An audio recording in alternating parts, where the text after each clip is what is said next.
नमस्कार। पुराणों की ये कथा है। हिरण्यकशिपु के वंश में दो दैत्य पैदा हुए जिनका नाम था सुंद और उपसुंद। ये दोनों ही बड़े पराक्रमी थे, लेकिन थे तो दैत्य, सो बड़े ही डिस्ट्रक्टिव भी थे। अब उन्होंने कुछ सोच के निर्णय लिया। दोनों के बीच में बड़ा ही प्यारा स्नेह था। ऐसा समझ के चलो, दो जिस्म लेकिन एक जान। सो जो भी कर्म करते वो लोग साथ में ही करते। तो एक तरह से वो अपराजेय भी थे। थोड़ा और रिसर्च करने के बाद उनको पता चला कि सिर्फ और सिर्फ शारीरिक बल से कुछ नहीं होगा, मेंटल बल से भी कुछ नहीं होगा, तप का बल भी होना चाहिए। तो दोनों ने तप करना प्रारंभ किया। तप करके ब्रह्मा जी को प्रसन्न कर दिया। ब्रह्मा जी जब प्रसन्न हुए तब दोनों ने कहा कि हमें अमरता दे दो। तो ब्रह्मा जी ने हंस के कहा कि अमरता तो वैसे नहीं दी जा सकती, आप कुछ और मांग लो। तो दोनों ने थोड़ा सोचा और सोचने के बाद ये वरदान मांगा कि हम जब तक आपस में न लड़े तब तक कोई हमारा पराजय न कर सके। यदि हमारी मृत्यु हो तो हम दोनों के बीच जब युद्ध हो, हम दोनों ही एक दूसरे को मार सके। कोई अन्य प्राणी, देव, कोई अस्त्र या शस्त्र हमें मार न पाए। हमारी मृत्यु एक दूसरे के साथ आमने सामने युद्ध करने से ही हो, वैसा वरदान दे दो। तो ब्रह्मा जी ने कह दिया तथास्तु। अब जैसा कि मैंने बताया स्टोरी में पहले कि दोनों दो जिस्म एक जान थे, तो दोनों के बीच झगड़ा होना पॉसिबल ही नहीं था। तो दोनों एक तरह से अमर ही हो गए। पूरे के पूरे त्रिलोक के ऊपर उनका राज हो गया। क्योंकि वो थे दैत्य, तो बड़े ही डिस्ट्रक्टिव डिसीजन सत्ता मिलने के बाद उन्होंने किए।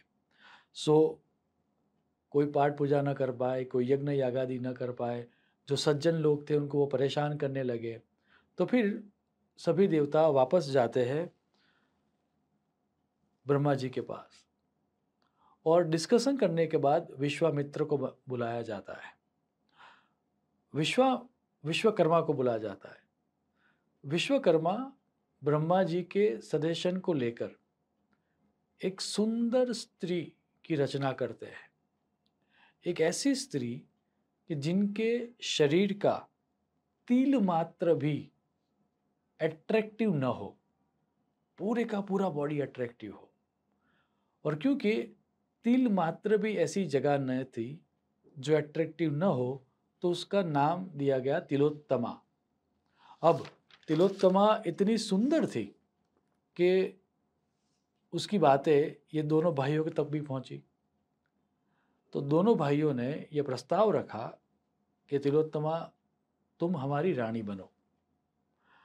तो तिलोत्तमा ने हंस के कहा कि ये तो पॉसिबल नहीं है, मैं किसी एक की ही रानी हो सकती हूँ। अब क्योंकि इतना सारा तिलोत्तमा के बारे में उन लोगों ने अ, सुना था, सोचा था, और जब ये ऑफर आई कि आप दोनों आपस में तय कर लो कि कौन मुझसे शादी करेगा, बात करते करते युद्ध तक पहुंच गई और दोनों भाई आपस में युद्ध करके मर गए।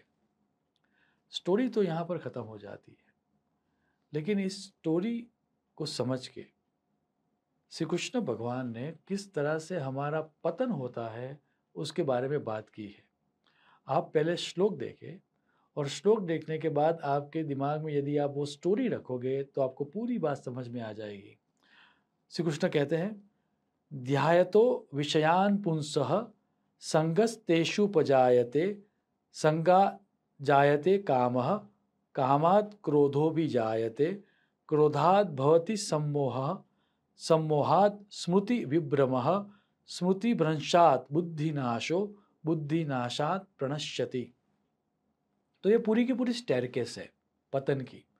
सर्वप्रथम क्या होता है?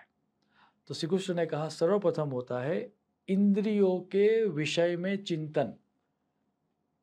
जैसे हम कुछ सुनते हैं और हमें वो चीज़ प्राप्त करने की इच्छा हो जाती है। जैसे ये जो असुर थे, उनके मन में लालसा जगी जब उन्होंने सुना कि एक बहुत ही सुंदर स्त्री तिलोत्तमा, जिसको हमें पत्नी बनाना चाहिए। फिर उस विषय में चिंतन करने से आसक्ति होती है। ये मुझे चाहिए ही चाहिए या मुझे चाहिए, उस तरह की आसक्ति होती है। फिर आसक्ति के बाद आती है कामना कि by any means, by hook और क्रुक, मुझे ये कामना पूर्ति करनी ही करनी है। कामना पूर्ति में जब विघ्न आता है तब क्रोध क्रिएट होता है। क्रोध से मोह पैदा होता है। मोह से स्मरण शक्ति में भ्रम पैदा होता है। एक तरह से स्मरण शक्ति चली जाती है। ये दोनों भूल ही गए कि उन दोनों की मृत्यु जब वो आपस में युद्ध करेंगे तभी होगा। स्मृति भ्रम होने से बुद्धि नाश होता है, बुद्धि ही खत्म हो गई, और बुद्धि नाश होने से पतन होता है। तो ये डाउनवर्ड लेडर टू फॉल है, पतन की सीढ़ी है। इंद्रियों के विषय में चिंतन, आसक्ति, कामना, क्रोध, मोह, स्मरण शक्ति में ब्रह्म, बुद्धि नाश और पतन।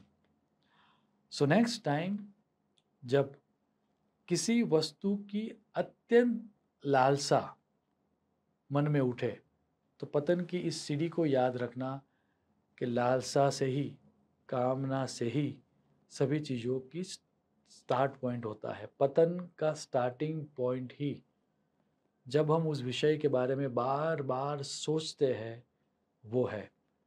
तो नेक्स्ट टाइम अपनी विवेक बुद्धि का उपयोग करके इस पतन की सीढ़ी पर आप नीचे न गिर जाओ, ऐसी ईश्वर को प्रार्थना करते हुए मैं मेरी वाणी को विराम दूंगा। शुभम भवतु। प्रणाम।